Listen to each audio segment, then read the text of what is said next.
के दुकान गे नहीं तो ई बंदा करवा देबो तोहर DJ Vikas Bettiah presented by चौपालजी म्यूजिक नाच के दुकान गे हे गलले पनसवा हाथिया के बढ़ा के हमारा देखाबै अपन घघरी उठा के गलले पनसवा हाथिया के बढ़ा के हमारा देखाबै अपन घघरी उठा के यही गाम के बाहुबली नहीं सहब तोहर गुमान गे नहीं तो ई बंद करवा देबो तोहर नाच के दुकान गे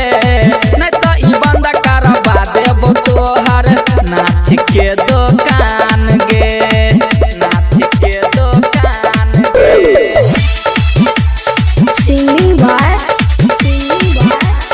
अजय अकेला डीजी विकास बेतिया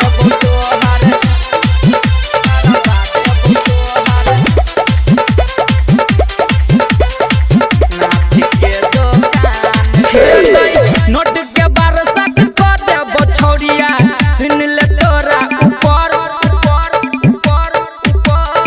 बेसी जना खरा देखे भी नचेबो हम गे रात भर छिए चौपाल के बेटा तोहर लुट जे तो सब समाहन गे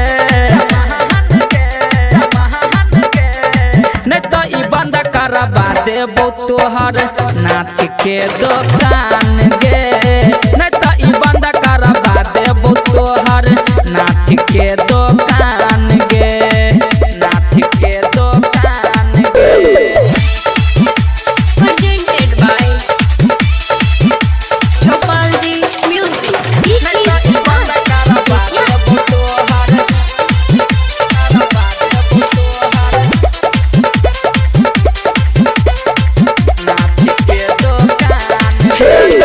बच के रही है नाचैला लही मधुबनी के जिला हई फरमाइश डीजे वाला के पतली कमर हिला अजय अकेला यालू में सुजाला दै छतरे पधियान गे नहीं तो ई बंद करवा देबो तोहर नाच के दुकान गे नहीं तो ई बंद करवा देबो छौरी नाच के दुकान गे नाच के दुकान गे